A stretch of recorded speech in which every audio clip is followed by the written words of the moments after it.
নমস্কার। আমরা প্রায় ভিডিওতে শুনি মিউচুয়াল ফান্ড ইনভেস্টমেন্ট আর সাবজেক্ট টু মার্কেট রিস্ক। এই কথাটা শোনার পর অনেকেরই মনে ভয় জাগে। তাহলে কি মিউচুয়াল ফান্ডে টাকা রাখা মানে লটারি খেলা? এখানে কি টাকা ডুবে যেতে পারে? আজকের ভিডিওতে আমরা একদম সহজ ভাষায় জানবো মিউচুয়াল ফান্ড আসলে কি, এসআইপি কিভাবে কাজ করে, এবং সবচেয়ে বড় প্রশ্ন, এটি কতটা নিরাপদ নাকি ঝুঁকিপূর্ণ। চলুন শুরু করা যাক। শুরুতেই পরিষ্কার করে নিই, মিউচুয়াল ফান্ড এবং এসআইপি কিন্তু এক জিনিস নয়।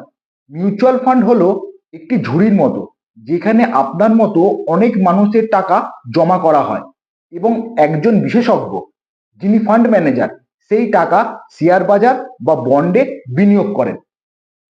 এসআইপি হলো সেই ফান্ডে বিনিয়োগ করার একটি পদ্ধতি। মানে আপনি একেবারে বড় টাকা না দিয়ে প্রতি মাসে 500 বা 1000 করে জমা দিচ্ছেন। এবার আসি আসল প্রশ্নে, এটি কি নিরাপদ? অনেকেই মনে মনে ভয় থাকতে পারে, ফান্ড হাউস কি আমাদের এই টাকা নিয়ে পালিয়ে যেতে পারে? উত্তর হলো না, এটা অত সহজ নয়। নাম্বার ওয়ান, সেবির নিয়ন্ত্রণ। ভারতের সমস্ত মিউচুয়াল ফান্ড নিয়ন্ত্রিত হয় সেবির দ্বারা, মানে securities and exchange board of ইন্ডিয়ার দ্বারা। ব্যাংক যেমন রিজার্ভ ব্যাংকের দ্বারা নিয়ন্ত্রিত, মিউচুয়াল ফান্ডও তেমনি সেবির কঠোর নিয়মের অধীনে থাকে। সেবির ওয়েবসাইট থেকে আপনি এদের কড়া নিয়মাবলী সম্পর্কে জানতে পারেন। নাম্বার টু হলো স্বচ্ছতা। মানে আপনার টাকা কোথায় বিনিয়োগ করা হচ্ছে তার প্রতি মাসের স্টেটমেন্ট আপনি অ্যাপে বা ইমেলে দেখতে পারেন। তাহলে মার্কেট রিস্ক কথাটার মানে কি?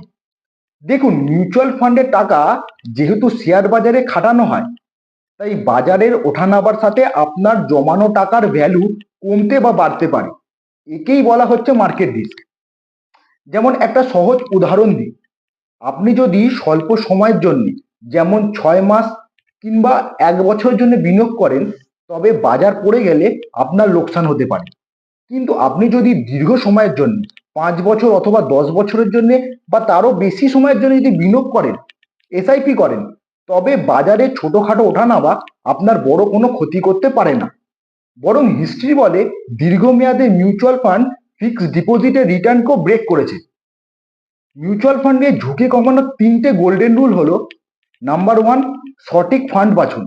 আপনার লক্ষ্যের ওপর ভিত্তি করে লার্জ ক্যাপ, মিড ক্যাপ বা ইন্ডেক্স ফান্ড বেছে নিন। যারা কম ঝুঁকি চান তারা ইন্ডেক্স ফান্ডে বিনিয়োগ করতে পারেন। নাম্বার টু হলো দীর্ঘমেয়াদী চিন্তা। অন্তত 5 থেকে 10 বছরের লক্ষ্য নিয়ে এসআইপি শুরু করুন। নাম্বার থ্রি হলো বন্ধ করবেন না। বাজার যখন পড়বে তখন ভয় পেয়ে এসআইপি বন্ধ করবেন না, কারণ বাজার নিচে নামলে আপনি কম দামে বেশি ইউনিট কিনতে পাচ্ছেন, যা ভবিষ্যতে আপনার লাভ বাড়িয়ে দেবে। ভয় না পেয়ে আজই আপনার যাত্রা শুরু করুন। আপনার প্রতিটি ছোট পদক্ষেপ আগামীকালের একটি বড় স্বপ্ন পূরণ করতে পারে। আপনি কি ইতিমধ্যেই কোনো এসআইপি শুরু করেছেন? না করলে আপনার বাধা কোথায়? কমেন্টে জানান। ভিডিওটি ভালো লাগলে লাইক দিন এবং বিনিয়োগ সংক্রান্ত আরও ভিডিও পেতে সাবস্ক্রাইব করুন। ধন্যবাদ।